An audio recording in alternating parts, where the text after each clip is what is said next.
All right, we are back. Stop number 5 on the 2026 WSL Championship Tour season, the Surf City El Salvador Pro presented by Corona Cero.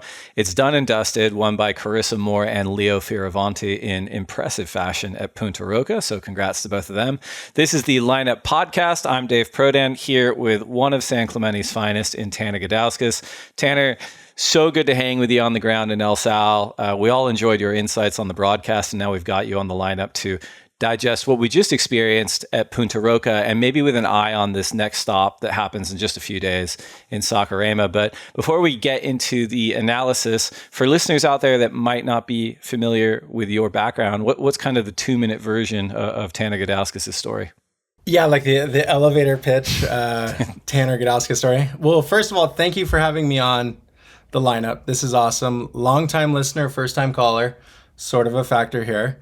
And thank you for having me on the broadcast too. It was just really fun to be down there and totally immerse myself into, the experience, really. I feel like I've been watching every event on the couch, and so to be a part of it and be that close to the action, I was like, gosh, what a treat. So for anybody who's out there listening, to give a little bit of a pitch on myself or some information, I have been surfing my entire life. I have 2 brothers. The 3 of us kind of traversed into professional surfing kind of out of high school, and the 3 of us hit the WQS at that point.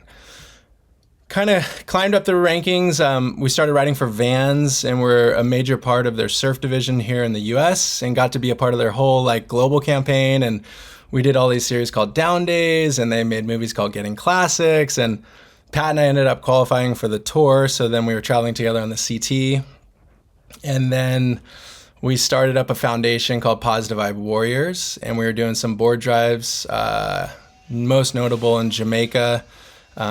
We did a big one with Mikey February down in Cape Town, and then we did a 3rd one in Trinidad and Tobago, and all of those were amazing, just about creating a platform for people to be able to donate their surfboards, and then we would, pack them up and get them to the correct people and organizations and places all over the world.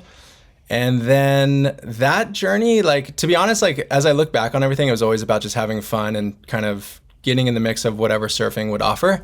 We ended up getting pretty deep into the big wave stuff for a little bit. At that same time, I was hitting the QS, and then it was just leading us into being a part of these contests, and now sort of a host on the side, and sometimes getting into the broadcast. And so, to be honest, I feel like I've had exposure in every avenue of surfing, and I've loved it. I've respected every sort of avenue that can be available to be a surfer. And I see myself here now, with these opportunities to be able to talk about the highest level of surfing, and it's such an honor. So that's where I'm at now. I don't really know where that takes me into the future, but I'm loving it. It brings you back to the lineup. I had memory hold this too, because I think during the pandemic, you and I did do an episode, a proto episode of the lineup where we did a heat review. It was really fun. And then, I've had the good fortune of knowing you guys for so long, and a bit of history. I went to Capo Valley, was on the surf team for the Cougars. I'm a couple of years older than Pat and Dane, but back in the day, you're I have the dream. I'm obsessive. I'm gonna get there. And your brothers very, very kindly beat me into reality during those high school events between the Cougars and the Tritons. I was looking at the heat draw, and I'm what? But yeah, you guys are well, the crazy folks. thing too is so Pat and Dane, they're twins. They're 2.5 years older than I am. And coming out of high school, our parents actually were pushing us to go to college. Pat and Dane went to college too. And it was one random Europe leg on the QS where the 3 of us did it, and Pat and I and Dane actually all 3 got results, and it was the first time we ever felt that gold rush of oh my gosh, is this something we could do? And I look back and just thinking it's so challenging, the level is so high, and I couldn't recreate that story even if I tried. There's huge levels to it. Yeah. And that was the other thing. I went away to UCSB and then eventually joined the surf team. And I'm I finally got into this little competitive space, still harboring a little flame. And then they're well, guess who's on the Saddleback team? It's Pat and Dane and Greg Long. And I'm man, this is it was good. Haunting. It was good sort of a lovely beating and submission for me. But we got a fellow Goofy Foot, hands down, still one of the best surfers we've ever had on the pod. Still rips. Great new voice on the CT broadcasts. And on that note, Tanner, let's talk Surf City El Salvador Pro, presented by Corona Cero. It was our 5th stop on tour this year. Our first segment on these co-host podcasts is winners and losers from Punta Roca. For new listeners out there, these are strictly subjective picks from Tanner and myself. But, we're trying to kind of get at the stories behind the results a little bit. So, Mr. Gudauskas, I'll let you do the honors. Please kick us off with your first loser from El Salvador. Well, okay, first of all, for myself, I'm not loving starting on the loser. So so then I was thinking about it. I was like, this is a great concept. I love it. And I was applying it differently, not just to a person, but to a situation that was kind of happening time and time again, where we saw a lot of athletes breaking their boards down there. Yeah. And I spoke about it a bunch when I was in the booth, and mainly talking about the reproduction of these surfboards being so high. I think Kanoa was 5 or 6 boards deep. Every single one of them looked amazing. Even when he went down, his surfing looked like crazy fireworks. So kind of a note on that. I don't know whether it was the tropics or if it was just it being a high performance wave or if it was just bad luck. But I definitely, Kanoa sticks out to me, Jack for sure, and these guys. But the other one was those slippery rocks where I saw a lot of boards go down on the rock dance too, which was, and you're watching it, you're down there on the beach and you're watching these surfers get out of the water or in the water. And it's a thing where you can't, you don't want to watch because there's potential of something bad happening, but then you just can't take your eyes off of it. And one of the mornings I honestly was just admiring the way Joao was coming out of the water and we made eye contact and he was up on this high boulder and then his foot literally slipped and then he went to knee deep and he landed on his fins and broke his fin out. And I saw the whole moment and he started laughing and I just felt like that might have brought me 7 years bad luck or something. So first loser for me, equipment in El Salvador. That's a good one. And and that's one of the things you hear about a lot before you go down there. That was my first trip down there. And it was it does kind of highlight that the CT surfers are human as well. We all struggle on slippery rocks like that, even though they're doing sort of superhuman stuff out in the water. But that's tough. First loser for me from El Salvador were actually the 2 winners from the Gold Coast CT and arguably 2 of the event favorites, 8-time world champion Steph Gilmore and stab in the dark sensation Ethan Ewing. Warm water, right-hand point break. I think, these 2 were probably on the majority of everyone's fantasy teams. And as it went, Steph went down to Israeli rookie Anat Lelior in round 2, which dropped Steph from 10th to 12th on the CT rankings heading into Brazil. Similarly, Ethan also went down in round 2 to Callum Robson, which dropped him from 6th to 9th on the rankings. So for 2 surfers that just a few weeks ago looked like real potential world title contenders this season, obviously not where they want to be heading into Saquarema, Tahiti, and Fiji. 3 venues that when you compare it to those right-hand point breaks are probably not as strong for them. But that said, they could easily prove me wrong and end up on the podium very soon. But I don't know, what was your take on that? I think a lot of people had eyed Steph and Ethan at Punta Roca, and we are heading into Saquarema. As a CT competitor yourself, there were probably venues that you really favored and things that didn't go well. And there are probably venues that you're I don't know, I'm not as strong here, and they go better. And that's just kind of surfing sometimes. For sure. I think the Steph one is so clutch because we're teeing it up. It actually goes into my next loser, but it almost becomes the commentator's curse when you're believing in something so much. You're okay, wow, this is a pet event for Steph. Just like you said, tropics, right-hand point break, the way she surfs a point is in a league of her own, basically. And for her to go down early, it's going to take a lot, and it's a weird one. It catches you off guard, and it really opened up the door for Anat to make a run out of it. But they're human, I don't know. It's a long. We even didn't really focus on how under the weather Erin Brooks was in her heat. She had a really gnarly dehydration situation happening there, and that's the reality of being in the tropics. That it just straight up takes it out of you. And so that's this whole other X factor that I feel you don't really see when you're watching the webcast, because it's oh, what's happening for this 30 minutes? Why haven't they produced the win? But just all those different little adversities around the situation of the comp zones come into play. Yeah, no, it's a great one. And the tropics is tough too, right? Because it's one of those things that, for those of us that are of more European descent, I'm always looking at people that live there and just like, what are they doing? And like instinctively, they're always in the shade. They're always hydrating. And it's like, if you don't spend a lot of time there, it's easy for you to be like, oh, I'm going to get some sunshine like I do in Southern California. And 2 hours later, you're like, my stomach doesn't feel good. And my head hurts and my body hurts. And it's like, yeah, you gotta pick up on those things. And the heat's tough. The heat is tough, man, and it in some ways like that was going to be my third loser, which basically was like it's your hydration, you know, and it's like something where if you get just behind the ball, it's a different cuisine. You're training, you're practicing in the warm up days. If you don't really keep your eye on like a longevity mindset of what you have to do and don't overexert yourself, which is even harder when the surf is big like it was. Right. It just takes a ton of energy out of your body, and it's so easy to feel behind the ball. Yeah, that's a good one. And I guess my second loser, we kind of have to say it, but it's our friends at Channel Islands, you know, and you guys did such a good job like breaking down equipment, and we've been doing it all year with the Surfboard Empire CT Shaper rankings presented by Vea. But second event in a row for Channel Islands where they didn't have a finisher in the quarterfinals or better. And I went back and had a look, and that's never happened to them since we started tracking this back in 2023. And you know, we'll talk about board builders more in the next section for sure, but for a board label that was leading the rankings this season after Margaret River, after sweeping there with two event winners, and then having, you know, no shows basically in the quarters in New Zealand and El Salvador, tough time for the Hexes, but, you know, they'll have a chance to rebound in Rio.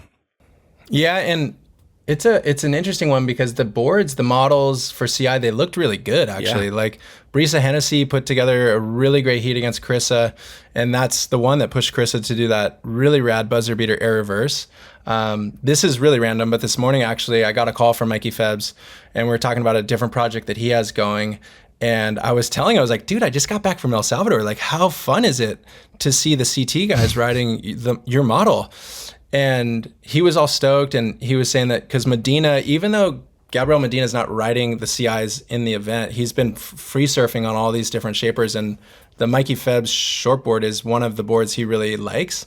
And Mikey was saying that now he's infiltrated some of Medina's feedback on that curve, and he's trying it. So he was stoked because, you know, he brings that to the realm of possibility, and then you look at one of the world's best surfers pushing that design, and then Mikey gets to try it again. So really cool. That's a deadly little spectrum of like feedback test pilots, right? If you've got Mikey Febb on one end and Gabriel Medina on the other, like what are they going to create? Like that's some rings of power shit right there. Your third loser you had was hydration, right?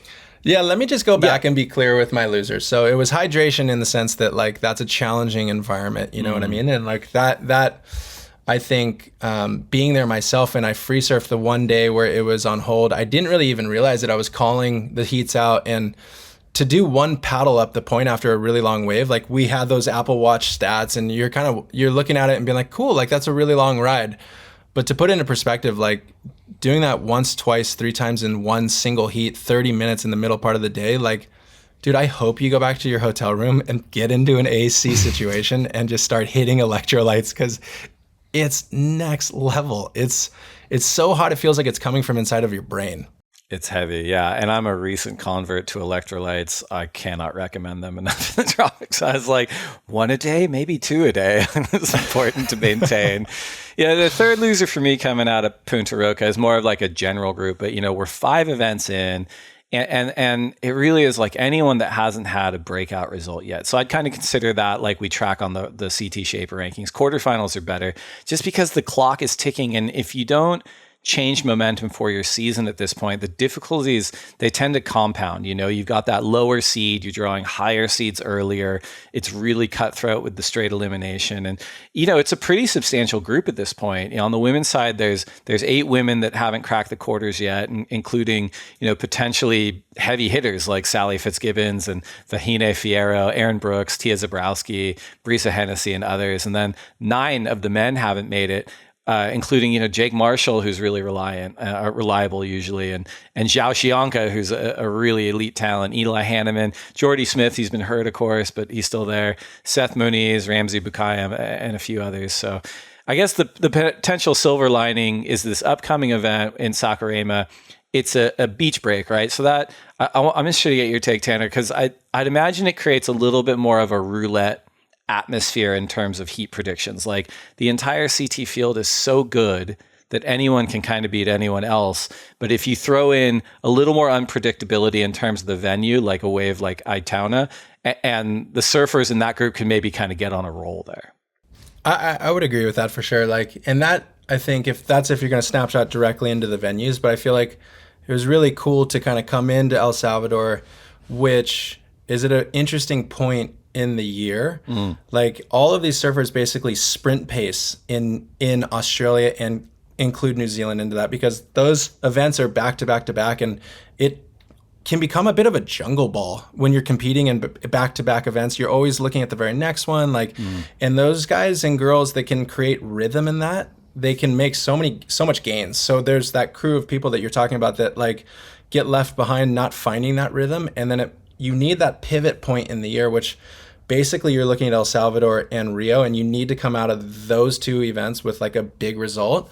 And we were talking a lot about that, like people like Caroline Marks, who you wouldn't put into that group, saying, hey, like she really needs to like start that energy in this year. And it was really great to see Al Cleland catch a fire. And even though he ran directly back into the Medina wall, like it was just really cool. Like you're seeing that angst now in that lower ranking crew, that if they don't get on it here, like it's only going to get exponentially gnarlier as the year goes forward. So that's a super valid one. Yeah, that makes sense. And side note, Al Cleland, tough draw with the ocean against Gabriel Medina in that heat. But he's another one that just blasted up the rocks. And I'm like, that's amazing. He must have been mad. But like I was watching him on camera going like, I would be moving much more gingerly than Al here, but good for him.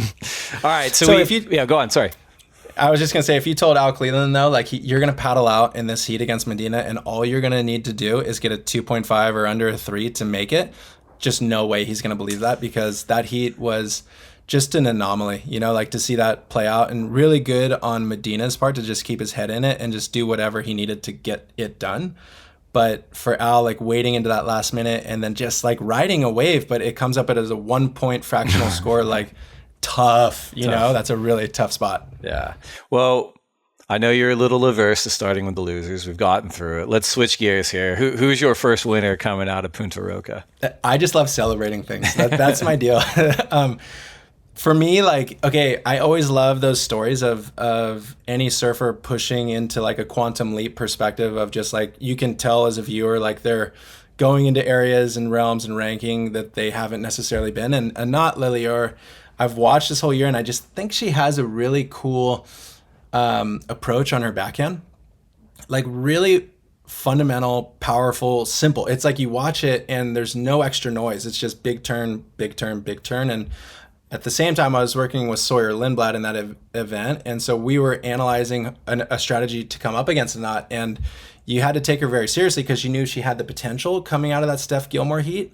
Like when somebody beats like a GOAT figure, then it's either one of two ways. They either relax thinking, oh my gosh, I've never done this before. What a great event. Or they're like, okay, wow, like the ceiling's off. I don't know how far I'm going to go. Maybe this is that one event in my career where like I can win it and just basically rewrite how people think of me. And so we had a game plan against Anat, and Sawyer did a really good job of putting her against the blocks, and then we saw the power and strength of Anat's backhand, and she just looked so good the whole event until she got taken down. But I mean, I think that kind of sets a cool new standard for her, and I'm sure she'll have a good rest of her year based on that result. It's a great read, and Anat's someone I don't think a lot of us know a ton about, like unless we're real obsessives on the CT and the QS and stuff. But you're totally right. Like she's been surfing really strong all year.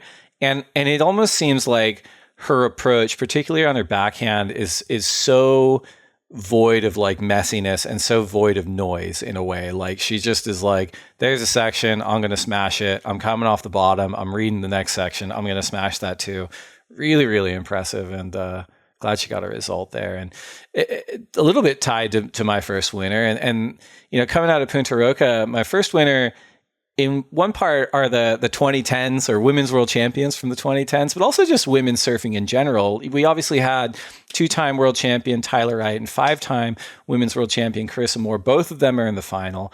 And I just think, in an era of women's surfing where we've seen recent world champs like Caroline Marks and Katie Simmers and Molly Picklum, as well as all these exciting young surfers like Gabby Bryan and Luana Silva, Sawyer Lindblad, we mentioned Anat, and so many others, to have Carissa Moore go back-to-back with wins in New Zealand and Punta Roca, be within 2,000 points of the front runner spot, and then to have Tyler Wright, who had kind of an uncharacteristically slow start to her season, but she makes the final and she was just ripping. She was sort of so strong and so powerfully.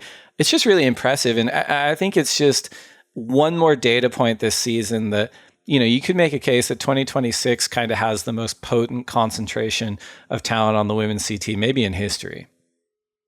I 1,000% agree with that. We started to kind of talk about it on the finals day of like, this is maybe the greatest moment to be a surf fan for female surfing, because all of the figures are not just in the game, but they're like surfing at such a high level. And think back at that heat where Tia Zabrowski put Carissa Moore on the blocks at Snapper Rocks. Like, that's as young as you get versus like one of the icon figures in the sport. And that mixture playing out in a year like this, creating that emphasis for these girls who have won multiple world titles to keep going is like insane. So Dave, thumbs up on that one. And it kind of leads me into my next winner, which is the Leo Fioravanti story that like, as a fan, right? Like we've all watched Leo's ups and downs and I guess the length of his career. And it's really interesting because when somebody's that high level and almost prodigal from a young age, you wonder if there's that moment where they meet it to become the best that they can be, or if it's just, they've been in the game for so long that they stay at this track line. And Leo has this extra gear that he's created this year that is so crazy. Like, people are definitely speaking of his frontside power surfing like John Florence, and it's like, I don't know, it's just amazing. Like, he's leveled up so hard, and the way that his interview was on stage after the event, it was emotional, and you could just tell that like all of his hard work was just paying off for him in that moment. And it's like, dude, it was almost like getting me teary-eyed in there just listening in chicken skin, because he deserves it, and I feel like everybody on tour knows he deserves it. So to see him cash in and just like take the win was a big day. It's a great one. I've got a little bit on him coming up, but before that, I'm going to go into my second winner. And the second one coming out of El Salvador for me is one for the culture, and that's the Mr. Coffee restaurant. And it's nestled in there in the El Tunco area of La Libertad. It is such a chill place, really nice people, fresh juices, reasonably priced, and amazing pupusas, of which I am a big fan. We had a big group dinner there the other night. Like, Tanner was there, producer Miguel was there, a good chunk of the commentary team. And I was like, well, I guess, I'm the senior executive there. I offered to buy dinner, and we had like 10 or 12 people, like a couple dozen beers, like 40, 50 pupusas or something. And I got the check and it was like $90 and cannot be beat. So just to be clear, everyone, no free ads on the lineup. This is all earned media in the hard way. We paid full retail. But if you are in El Tunco, you should do yourself a favor and head to Mr. Coffee as much as possible. And too, like, if Mr. Coffee was willing to sponsor this podcast, I'm sure we'd be down to take some shipped in pupusas up this way. That was damn good. I mean, I think next year we maybe just do some lineup lives from the back there. Like, we could do our version of hot ones and just like one pupusa every hour or something. That was a good one, Dave. Okay, digital high five. Bam, right there for you. Winner number 3 for me is, I think, if this becomes the year of an Italo Ferreira world title, he's wearing the yellow jersey, he's looking great. I think he and all of us will look back at the work that he did in this event as like probably not only laying the groundwork for that sort of a world title, but like maybe being his most crucial win, because I don't know, like, I've surfed, gotten injured, gotten staples, and there is like, in no way do you put yourself back within 4 days into a mindset to take down the world's best surfers in the world's hottest, like tropical temperatures, to just do it. And like, we were watching every heat. He just, his first one with Ramsey, it was like, is he going to do this? And then, he kind of just slowly made his way through the heat, and it was a little off rhythm. And then against Crosby, and he just kept like doing it. And I think he'll look back and think, okay, I owe a lot to that event in El Salvador. To, you can never, like, he basically produced that event for himself to have that result. So good on him. That's my opinion of that. I was like, wow, that's pretty understated. It's a great one. And I'm wondering what your take is on this, because I think you can make an argument that there's some athletes, especially at the elite level, that kind of thrive on adversity and like thrive on being, what do they say, like beware the injured animal or something like that. And like you think of like Italo comes from Baia Formosa. It's not known for producing an abundance of CT surfers. So he kind of had to like push through that. He, not to belittle his achievement of qualifying for the CT, but there were so many mega Brazilians on tour when he was qualifying. He almost was like an also ran. And I know people like, I remember seeing him surf out at Rocky Point, and I'm like, this guy's nuts. He's going to be so good. But most people weren't focused on him as a rookie. And then, he achieves a world title, and then, he parts ways with Billabong, and then he like gets a Nike sponsorship. And then, he gets staples in his knee, and then he becomes runner up in El Salvador. He just seems like someone that like, I don't know, he's not manufacturing adversity, but he's certainly like thriving on it in a way. Is that fair? Or do you think I'm just reading too much into that? Dude, actually, to be honest, like with you saying that, it makes total sense. And it actually brings a bit of like a sobering perspective to Italo's journey in some way, because, you heard Carissa Moore in the post-heat interview say like, oh, and I was looking at my heat with Gabriel and thinking, okay, I'm an underdog. And we were like, whoa, okay. But then maybe that was the emphasis that she needed to like double win. And I think with Italo, his journey, like I remember back when he was making that first run on tours rookie year, and you'd see him at spots at Tahiti and think like, I don't know if he has it. And then he would do like an air reverse at Chopes after the barrel had finished. And he was just like, I think he thrives on proving people that he's like the guy. I think he thrives on being able to be a showman to get that. And like you said, there's no way he could have manufactured that cut. But then now having the cut, he's like, okay, well, what can I do with this? Like, let me show everybody that I can do this. And he had that kind of look, because in his post-heat interviews, he had like that really cool, positive, frenetic, like bubbling energy. And great point there, Dave. I like that. That's a really good insight. That rookie year was something else. There was also, I think Fiji that year was solid. And I think he made the quarters as a rookie, and he was doing like insane turns and like floaters, like 8-foot shish kebabs. There was like, oh my God. And then I remember we were at the airport on the way home. I was having like a pizza with like Blair Marlin, and I think Dane was there, Reynolds. And then Italo was just there by himself because he's a rookie, and we invited him over to have some pizza. And like, his English has gotten so much better, and he knew a little bit at the time, and we were talking to him. And I think Blair was like, that was amazing. Like, so like, how many times have you surfed cloud break before? And he's like, this was my first time. And it was like, no one told him he couldn't, so he's like, I think I'll just surf it this way. What ledge. Well, even too, because that heat that he had with Medina, like to get himself in there, right? He had Medina in the semis. So your statement of like how he's even positioned within like this incredible class of Brazilian World Tour surfers, and you almost overlook him somewhat. And I'm sure that was a potential for him to be like, if I take Medina down right here, right now, like I'm closing this out. Like this is huge for me. And I always wonder the dynamics of when you see those top Brazilians going against each other, because I don't know their story coming up, like I don't know their amateur ranks and how they've competed against each other and what the track record is from like very young. And they always, without fail, basically go as hard as they can at each other. Like I find that those heats within any contest, like when a top Brazilian surfer goes against a top Brazilian surfer, it's like, okay, pause everything going on. Like we need to tune in on this webcast because it's going to be fireworks. For sure. And we know that the world title is coming down to the Pipe Masters this year. Last time it came down to pipe, it was Italo versus Gabe in the final for the world title 2019, and Italo came out on top. So we'll see what happens in 2026. Foreshadowing? I mean, a little bit. Like we can, so everyone bookmark this, and we'll look like Nostradamus here by the end of the season if we got it.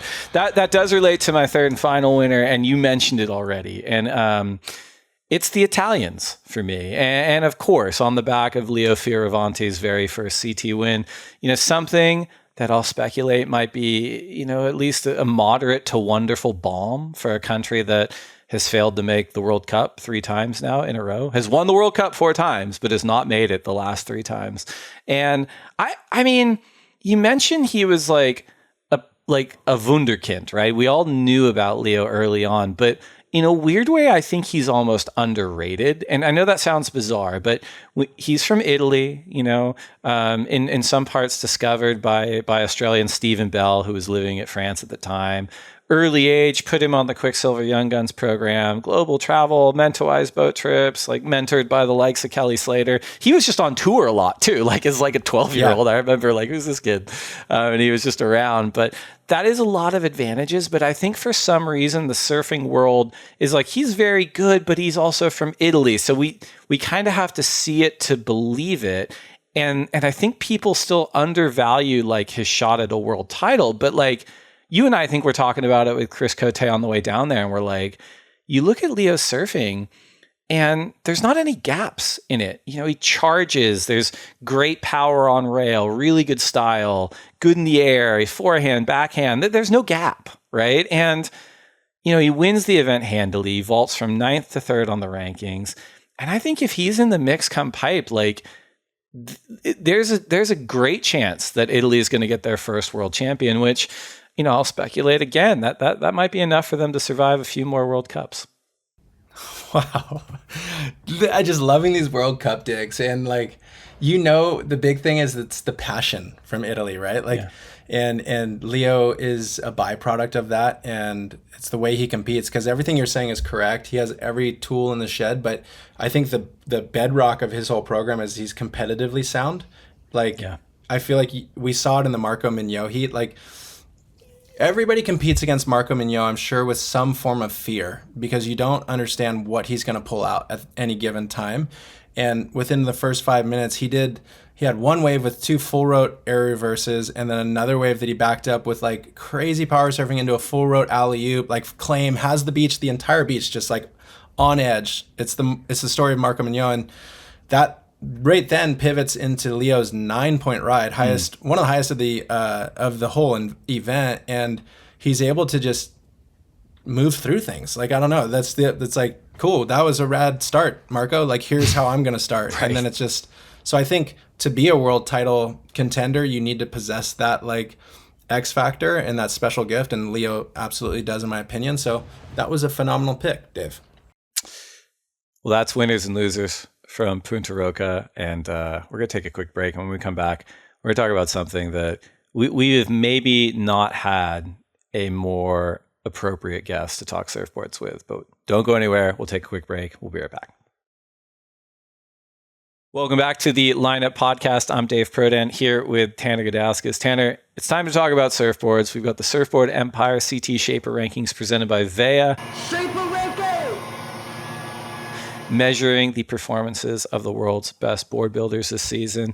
And Tanner, you have so many different hats in surfing, and had so many different hats as well, like CT surfer, free surf icon, Finders Keepers, one of my favorite series ever. And now you've got a new gig with a board company yourself. Can you give everyone a little bit of background on what you're doing currently?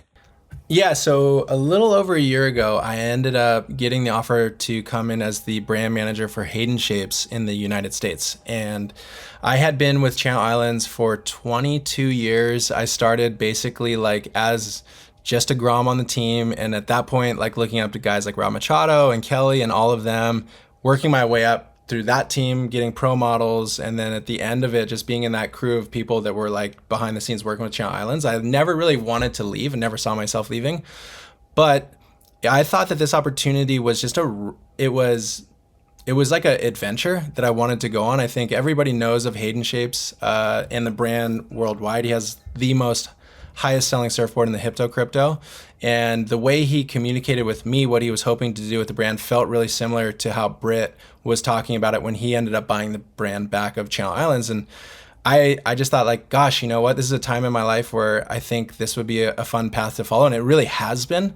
Hayden has, since working together with him, he's come into new models in the marketplace.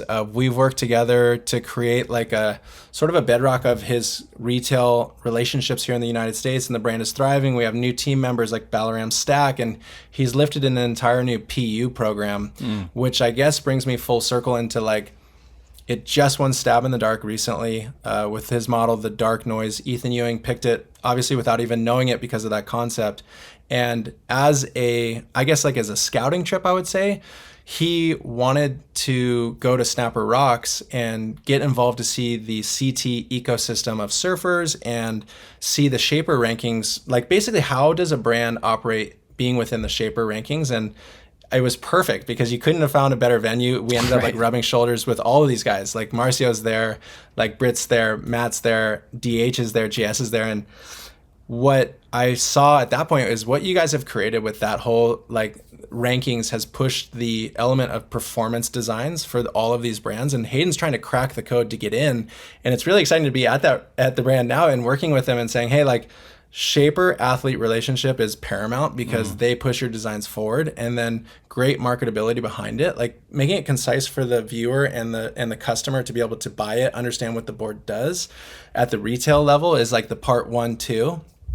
And he's doing great with it. It's been fun for me because I felt like I had like sort of like a lower grade degree in surfboards, and now since working with him, like it's really expanded my mind to like all of the production side of it, like laminations, foams, glass. It's like, it's infinite, and it's something that I really do enjoy, like personally. So having a great time with it. Good for you. They're lucky to have you. And it's interesting to hear you kind of talk about that background at Hayden as well, right? Because we talk about on this podcast a lot of like, you know, in this particular lane of surfboards, and there are a lot of lanes, just to be clear, but, you know, people that want to play in the high performance space, that want to work on the championship tour, and people that obviously want to have successful businesses to fund kind of working in those spaces as well. You know, you look at like Lost surfboards or Channel Islands surfboards or Sharp Eye surfboards, DHD, JS, it goes on and on. They themselves have an interesting spectrum of balance. You know, they've got these like hi-fi Ferraris that are underfoot of the championship tour surfers, but then they also have these amazing high performance alternative shapes, you know, whether it's the round nose fish or the solution or whatever, right? Like there's so many different pieces. And I think having that counterbalance and having, you mentioned Mikey February before for Channel Islands, but like having world-class free surfers inform what's underfoot of championship tour surfers, and then having, you know, the world's best surfers kind of inform maybe what goes into alternative shapes is a really powerful place. And for someone like Hayden Cox, like the history of the Hypto Crypto and how successful it is like a performance alternative shape is sort of established him at one pole of the spectrum. But then flash forward to what you mentioned with Stab in the Dark with Ethan Ewing, which I'd argue is the best surfing anyone's ever done in that series, which is quite a high bar. To have him win there with a high performance shape, you guys are really kind of entering the fray in a unique way. And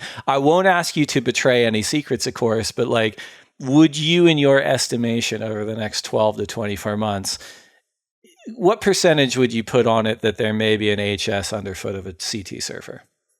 Well, we're definitely trying to you know, see what that would look like. I think the beautiful part about getting a board under a surfer's feet on tour is it's pass fail. You shape them a board. If they like it, then the door might open just a little bit. If they don't like it, the door has closed. There's no way you can get around that because performance is really what drives all of these relationships. And you're right, like there is that spectrum of boards that are a bit more user-friendly. And now here we are with the Ferrari, like you said. And what that does when you get that flag in the sand over here in these high-performance boards is it legitimizes the shaper throughout his entire brand. So like, I think it is necessary when you're putting yourself in the realm of like these big fish, like the Lost, the DH, the JS, Channel Islands, and all of these guys. Like, and Hayden's he's eager to see himself there. So we've been kind of, you know, fostering up some relationships off the Challenger series and saying, hey, like, let's work with crew that are pushing the level here and help them with equipment that might see you on tour. And then also anybody on tour really that like is interested with the boards, because they're very good. Like the dark side and the dark noise. The dark noise essentially comes off of the dark side. It's just a new rendition and a new curve out of the tail. They're so good when the waves are exactly what you're going to be surfing on tour. So for me, I stay more in the realm of like certifying that the board is at that level and then just giving that opportunity and just starting those conversations. So, because you mentioned as well, it takes a team to push these designs. So he's worked with the Craig Anderson and Dion Aegis, and now he has Taj Burrow, who had a huge part in the Dark Noise. And all the other brands do it. Like JS, you got guys like Jai Glindemann pushing those free surfboards, and that was with the Golden Child. Like that was a huge thing. You got Huey Vaughn for DHD pushing in the pools. You got, obviously the Lost team is huge like that. You have Ian Crane, Mason Ho, and these guys, and then CI with Mikey Febbs and Sharp Eye with Koa Smith, and the list goes on and on. So it's almost felt like Hayden's had a bigger part in that area, and now he's trying to see how he can kind of shift it a little bit, because he deserves to be in that conversation. And I think with the Stab in the Dark thing, like it was a big step towards that direction. It's exciting. Well, let's take a look at the current top 5 and where they stand on the Surfboard Empire CT Shaper rankings presented by Vea, coming out of Punta Roca. Number 1, we're back, reigning back to back CT Shaper of the Year, Matt Biolis and Lost Surfboards. They're number 1. They got a win with Carissa Moore and then a third from Gabby Bryant. Interestingly enough, no male quarterfinal finishers. In addition to Carissa and Gabrielle, they also had Caroline Marks in the quarterfinals. CT Shaper rankings this year, we're just taking the top 2 max results. Quarterfinals are better. Iconic San Clemente brand, Tanner, not unlike the Gudauskas family name, but you'd have a lot of overlap with just understanding what it takes with kind of Lost surfboards. I was talking to someone at the event, and it's like, man, like they've won, 3 years in a row, and now they're ahead again. And even though we've kind of tweaked the formula to make it more democratic, and I said, I actually reran the rankings in 2022 just to see, like, was it always Lost? But it wasn't. Like, Sharp Eye wins in 2022 based on both formulas. And I just think we're in such a unique moment right now where it is like, they're on a real mid-1990s Chicago Bulls run as a board label. Like, it is like, and they deserve so much credit, because it's like, any way you slice it, they're the best high-performance surfboard brand on the planet right now. And I'm interested because the Lost Surfboards brand that you grew up in town with might be a little bit different to what they're doing now, or maybe it's the same. No, it is different, but it's different in a really good way. I think we have seen and been kind of adjacent to the Lost program since, it was funny. We were having dinner one of my last nights, and Matt was there with his son River and chatting with Strider about those old Lost movies, and like they created such a identity for their customer, and like you were a Lost guy, and they've grown it from that to include all of these incredible surfers. And I think, Matt's relationship with Carissa Moore, with Tyler Wright when she was riding those boards, I think like really opened the door to like what he could do at the tour level. And too, at that point, like Taj Burrow coming on and riding those boards. And he then, I must imagine, feels like he probably had to prove it through the Al Merrick era and coming up with a lot of emphasis and that angst and drive. And should be the top dog. I think like seeing his program from outside, like it's just so great. He does such a great job of creating the culture and like giving so much to the people that he works with, and all of his athletes have access to whatever they need. And, guys like Gian on the back end is working with those guys and being the segue and having those facilities in San Clemente. He can like green light things and change things. And there's a lot of benefit to being on tour and having that much access to somebody like Matt Biolis. And it's funny, his team's so incredible. Like it's going to be hard for another company to come and kind of dethrone him somewhat. Yeah, they have had, and they currently have kind of both the quantity and the quality, right? Because there are some teams that have a lot of people, but they're just not getting the results. And yeah, Lost is just in there right now. It is funny that you mentioned like they've probably expanded the palette of the customer. Like when I was a kid growing up, I would be like, I can't have a Lost. Like I'm not allowed. Like I'm not core enough. It wouldn't work. But I think it's super cool, man. Like it's looking back at those videos and what they created, and like it's so unique. It's still so unique, that genre. And I think they were reaching a time frame in San Clemente specifically that like has gone away. Yeah. So I think everything has to keep pushing forward and keep evolving. And he's done a really great job of never losing the soul of what that was, but just being able to like push it for a lot more people to access it. It's a great point. 2, 3, and 4. We've got Sharp Eye, DHD, and JS. Sharp Eye, big win with Leo Fioravanti, and then a 5th place from Luana Silva. DHD, Molly Picklum gets a 3rd. Callum Robson gets a 5th. Also interesting one with DH. They had Al Cleland was riding DHs in his heats, but then also carrying his trusty Timmy Pattersons as well. And then JS, they had Kano Igarashi in third and Marco Migno in fifth. Also had Kali Vost in the quarterfinals. On the men's only rankings, JS is leading by a fair margin. And they aren't on the women's rankings, as I don't think they have any women on the CT at the moment. But between Sharp Eye, DH, and JS, Tanner, any thoughts on those labels? And out of those three, are there any that you think like, well, over the next few events, they might start giving Lost a run for their money at the front runner spot? So I guess just more like back end stuff is the Sharp Eye. Marcio's done such a great job of finding like production facilities. Like you hear a lot of really good things about his Australian production. A lot of people on his team saying like, hey, these boards are really insane. Morgan Siblick being one of those guys specifically was like, dude, these boards are amazing. And then you have here in the US, Taylor Clark keeping his eye on a lot of the team's equipment and working with Marcio. And then in Europe with Leo's boards, I know he would be working directly with Marcio, but Bell Surf being a production house for them. So right. In my opinion, I'm like Sharp Eye globally, like is a brand you're going to be able to trust that your boards are going to be insane. Acutely, the JS team's board look amazing. Like I was watching that whole event thinking like all of the different models, Monster, Golden Child, Forget Me Nots, whatever, they all looked so good for the people riding it.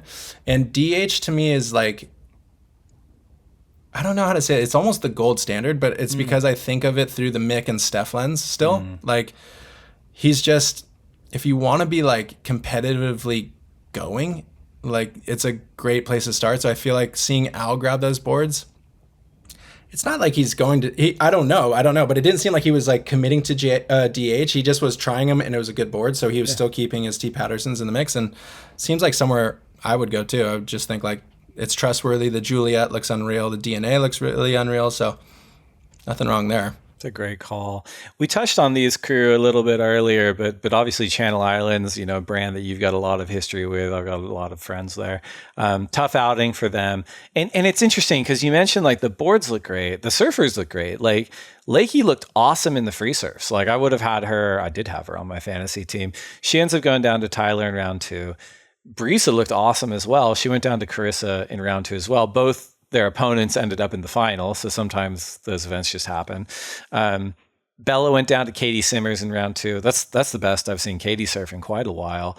Vahine got knocked out in round 1. And on the men's side, we had replacement surfer Maddie McGillivray. Flew in from South Africa, went down in the first heat of the event. That's just tough all around.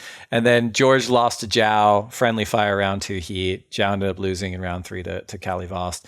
And then Barron went down to Al Cleland in round 3. And sometimes you just have those events, but a rough outing, for the hexes. And I will say this, I think with the new formula, things can change really quickly. Just having those top 2, and it's like they've already proven they can sweep events. You get a couple of high level results, and like even people outside the top 5 can move into contention pretty quickly. And I think to my point of like being at HaydenShapes now and seeing the importance of being in that 5-pack, like is actually one thing for a lot of surfboard brands in the world. I think quietly a lot of the companies that have shortboards would be looking at that list being like, I need to crack that code. That's a really great place to be and to see my brand there. So it's funny, like CI trying to figure out how they're getting to the top, but it's like all the while celebrating that being in that crew of surfboard brands is like the very, cream of the crop somewhat for performance PU thruster surfboards. Sure. No, it's a great call. Outside of the top 5, I mentioned Katie, like she's one of my favorite surfers on the planet, has been for a few years. And, won the world title a couple of years ago. It's not that she's been surfing bad, but it just sort of has been a little bit like quiet with all the other surfing that's been going on.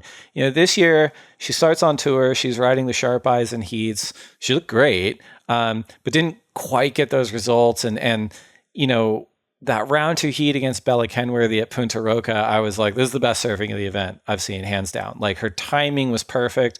Her flow was perfect. She's not like a huge person. She's really strong, but she's not a huge person. And she's able to throw so much water that like, I would want to get your read on this too. It reminds me a little bit of like Rob Machado is not a big guy, but he threw so much water just because his flow and his timing and his speed was so good. But she was back on the Chris Borst and looked awesome on them at the event. And I was just curious to get your thoughts because you're down in Oceanside. That's a similar area to Katie and Chris. And, just the whole Katie, Sharp Eye, Chris Borst kind of dynamic in 2026. Yeah, so I mentioned it because I was in the booth calling her heat, and her relationship with Chris is a really great person. We live really close to each other. I see him a fair amount. Back through the CI times, he was originally shaping boards with Taylor Knox, right, yeah.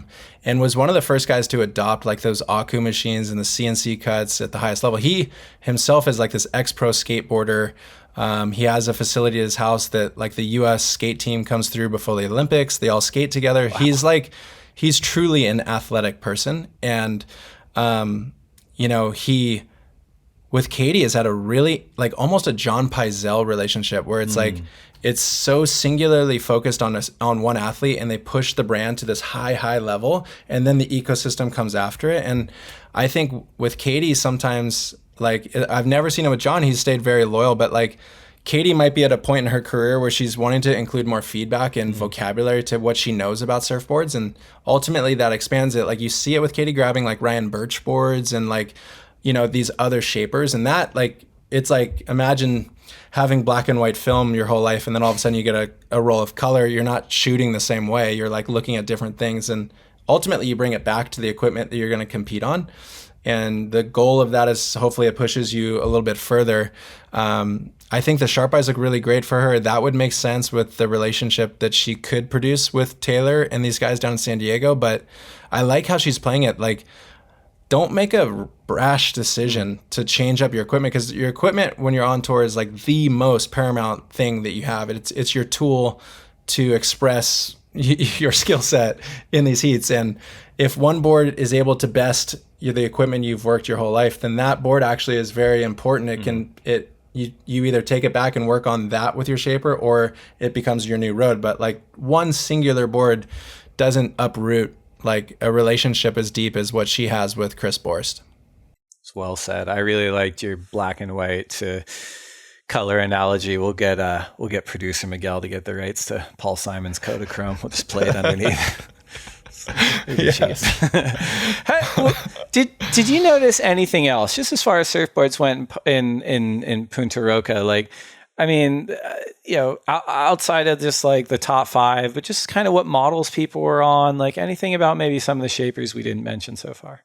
So I was thinking about that, and just, you see a lot of similar shapes in the space. And I wonder, back when I was even competing, like there were still some outliers involved. Like obviously Reynolds was pushing the realm of what could be ridden in a heat pretty hard with the dumpster divers and the MTFs and that. But I was noticing that the boards have, like, majority of the crew is on a round tail for that, and really no epoxy, really not a lot of other construction other than like your normal PU surfboard. So I don't know whether that's like a good thing or a bad thing, because sometimes like diversity can be the spice that creates like a point of difference for a competitor. It's, when I was competing, I always felt like if I could look unique, then I couldn't be judged directly in comparison to another surfer. And, with the equipment looking so similar, you start to see a lot of lines look similar. And obviously they're it's so enjoyable to watch. It's hard to even have a complaint on that. But I was noticing that I wasn't seeing as many epoxies, or if any of them, like Mateus Snapper had that real famous carbon tune one. And it was like, oh, wow, that's cool. I think I saw he had a version of that board there, but he didn't end up riding. I didn't see him ride it. So I don't know. How about you? What did you notice? Man, similarly, and this has been my kick for a long time, where I'm like, I would love to. I was big on this at like Raglan, and I was so excited. And everyone that listened to the last podcast, I beat my chest pretty hard about, Felipe riding sort of a souped up 2+1. And I'm with you. Like, I think there's a lot of value if you can keep it at a very high level performance of just doing something different and drawing different lines and carrying different speed. And the feedback I get when we talk about it with CT servers that are like, oh, the judges are going to penalize me. And it's like, I talk to the judges about this a lot too. And it's like, they do not. Like, they just see, they don't look at it like, oh, that person's on a twin fin, they're going too fast, we're going to dock them. It's like, if it's critical surfing and it's done with power and it's done with speed and it's connecting the dots and it's done with style, they're going to score it really high. And not every venue obviously lends itself to that kind of experimentation. Not every swell does either. We had so much swell at Punta Roca that maybe that did create kind of some homogeneity around what people were riding. But man, I'd like to see more of it in future. Maybe next week at the beach break at Itana, we'll see what happens. But I want to ask, Tanner, you're still such a high quality surfer yourself. I think I'm still beating the drum for like, just dust off that QS membership. You can do the team. No. You can do the HS stuff. You can be a super dad. You can be a great husband. You can be an analyst. You can come on the lineup, but you can also get some points and you get on the CT. Conversation for another day. But you were down there ripping book on us while I was there, and I was curious, what are you riding yourself these days? I think you had two shorties. One had a traction pad. One did not. I also want to know what your philosophy on that is as well. Well, thank you for that, Dave. And in no way, I think I filled the cup up on my competitive life. So I'm so much more happy to watch it. Tanner's like, I happily and respectfully retired. Please stop asking me about this. So I was on, these are the new boards that Hayden's got, his PU program. So it's going to be primarily like if you look at his arsenal, it's going to have the Hypto Crypto, the Nova, and then there's the dark side and the dark noise. And so I picked the dark side and the dark noise, and I have been on a kick. Actually, I've been talking with my brother Dane, and so within my family, Patrick and I competed. We were on tour together, but Dane was always sort of like my gateway into the free surfing world, and he would open up like so far for me. Like we would do trips. I remember me, him, Danny Fuller, Nate Fletch, and like you go on that trip, and Reef McIntosh and these guys, and the equipment they're riding is so different, and the lines that they revere is so different. So they'd be like, dude, if you're standing tall and like you're looking as stylish as you possibly can in an 8-foot cavern, like that's the vibe, like you want to go for it, like how you surf it, not just like what you're trying to do on the wave.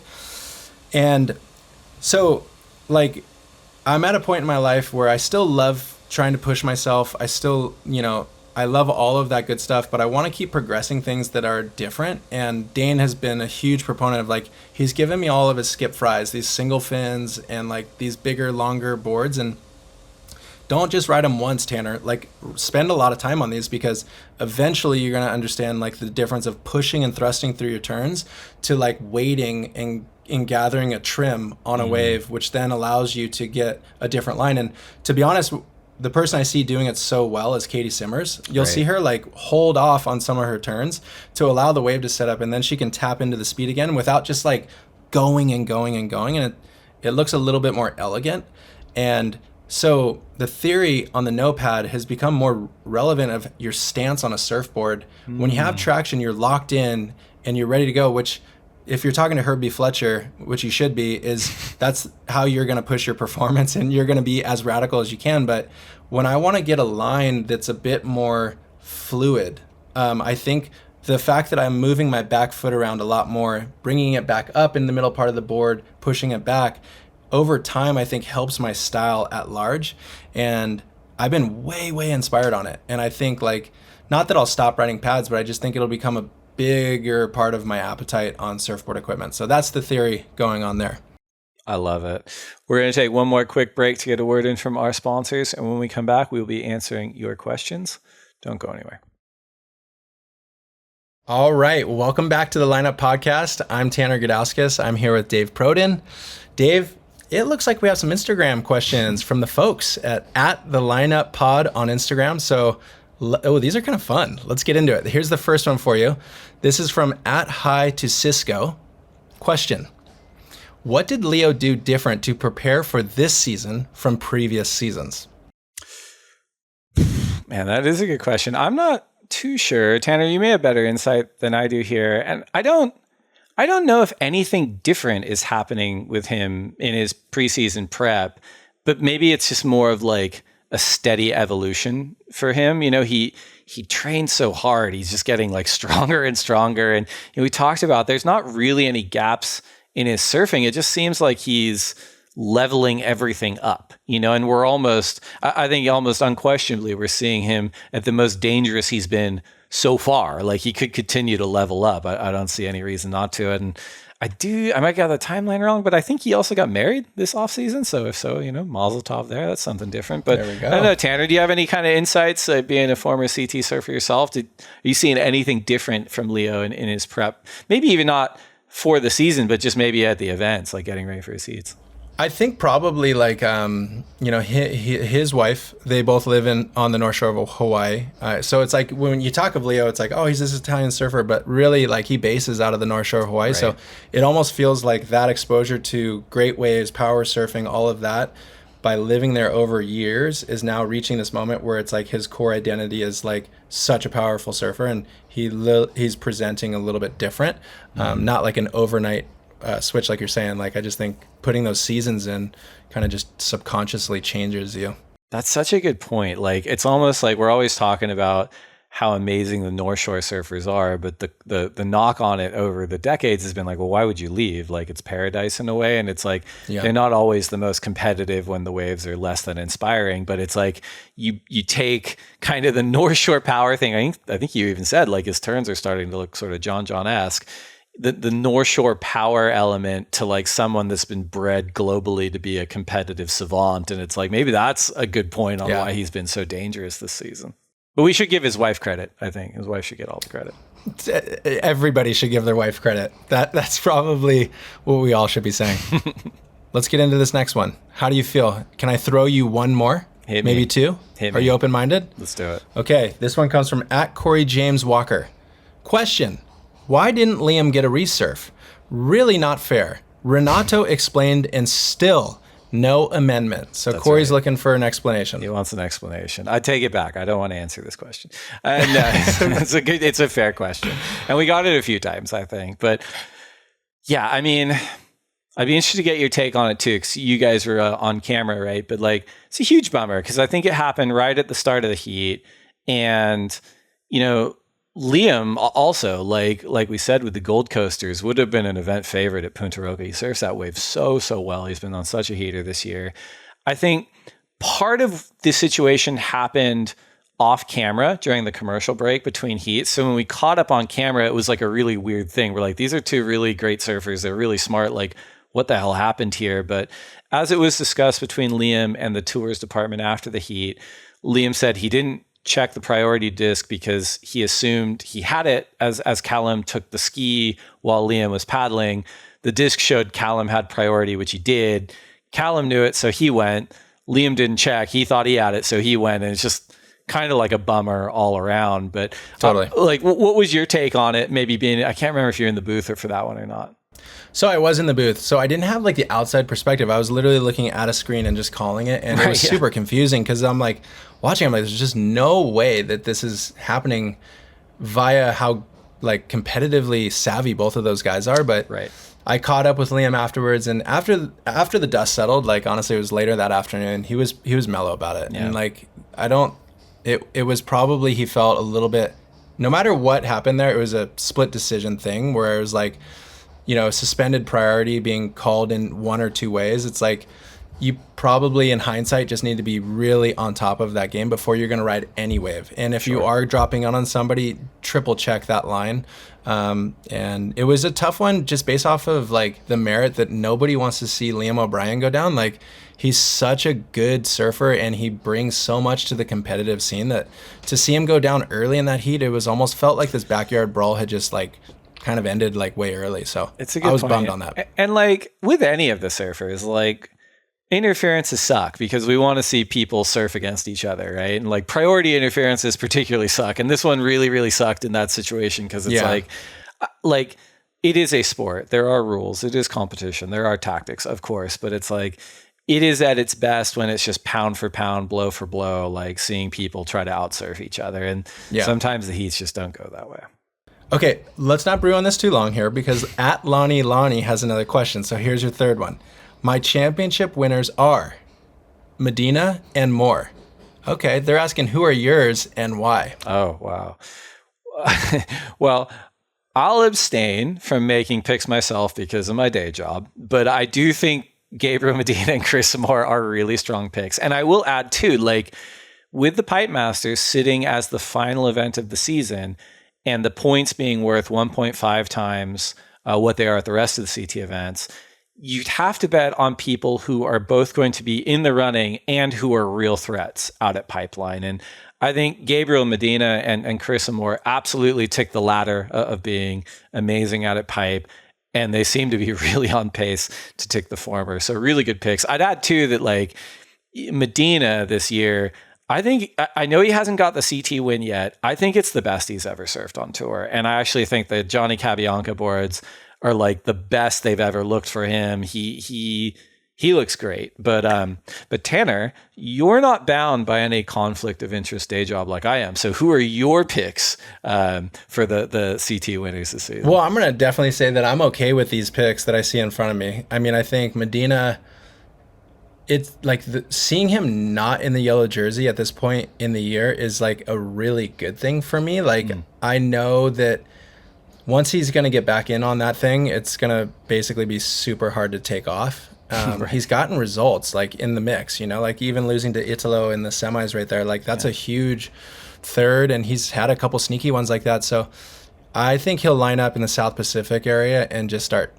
grand slamming things. So by the time he's in Pipe, we're all probably going to look at him and be like, okay, he's in full bloom. His boards look, just like he said, as good as they've ever looked. He like has this swagger in these post-heat interviews where he just looks at ease, and that's really scary for other competitors. So I think it would be a disservice to not include him on a world championship title conversation for this year. And I think Carissa Moore with the back-to-back wins would be like, how could you not at this point have her at the top to be a pick? Because you already can trust that she knows how to close out a year and get a title. Yeah. And she has that new like glow to her program. And it's like such a treat to watch it real time. So I'm okay with Lani, and maybe I'm just into it. Like maybe that's just where I'll stay. I like it. I'm going to ask you a follow-up on this question though, because when we get to Pipe, the top 8 surfers on both sides are going to be seated a little bit further into the event, the way the event draw is going to work. And so I'm not saying the world title can't come from outside those top 8, but for the purposes of this question, we'll keep it to the top 8. I'd like you to select one non-Medina, non-Carissa Moore sneaky world title pick out of these top 8. So on the women's side, in the top 8 right now, aside from Carissa Moore, we've got Gabby Bryan, Molly Picklum, Luana Silva, Lakey Peterson, Sawyer Lindblad, Katie Simmers, Caroline Marks. Yeah, that's phenomenal. I mean, okay, the nowadays crew is just next level. So basically any one of those girls could be a winner.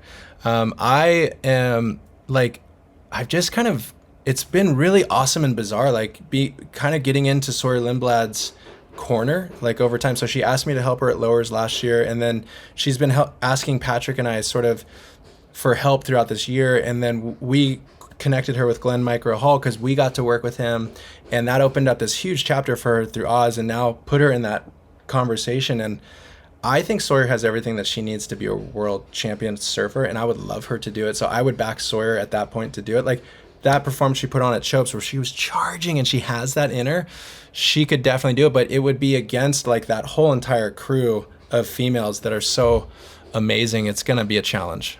I love it. Men's side, outside of Gabriel Medina, but don't worry, Brazil, you're still well represented in the current top 8. For sure. Who's your pick outside of Gabriel? We've got Italo Ferreira. He's currently number 1. Leo Fioravanti, we've spoken about him. Reigning world champ Iago Dora. Miguel Pupo. Samuel Pupo. I didn't notice they're back-to-back, 5th and 6th. George Pitar and Kanoa Igarashi. Wait, and I can't pick a Brazilian? No, you can. Yeah, just not Medina because I think, I would be very open-minded to Sam Pupo. Like, I think... Really? Yeah, like, to be honest, like, the surfing he did at Snapper, the surfing he does everywhere in the world is something I always am so attracted to. And he's been on Rip Curl forever, which means he's stayed at the Off the Wall house forever. His experience in Hawaii, even though it hasn't been tested for a world title, like, by all means, he's been in the system. He's almost posed as that like entire guard of Brazilian's younger brother because he's Miguel's, but like Felipe, Gabby, Italo, Adriano, like these guys have all basically reared Sam to become like this weapon amongst them. And it's like that's kind of that story. Even with Leo, it's like it's only a matter of time. But then when do they meet that moment? And so who knows? Like I would totally back Sam if he's in the right spot to just like go ham at pipe and just get one on the board. I love that sneaky pick. And on top of that, if that were the case, he would become the 6th Brazilian male to win a world title in the last decade. It's amazing, dude. It's so valid. These guys are surfing so good. It is wild. Well, that was a lot of fun, man. Thanks to everyone that wrote in at the Lineup Pod on Instagram. If we didn't get to your questions, keep messaging us because we hit you in the DMs. We love talking surfing. And Tanner, it has been an absolute pleasure. Loved hanging out with you in El Salvador. Thank you so much for your continued insight and analysis for the world's best surfing on the championship tour. And I hope we get to bring you back on the lineup real soon. Sounds good. Thanks for having me, Dave.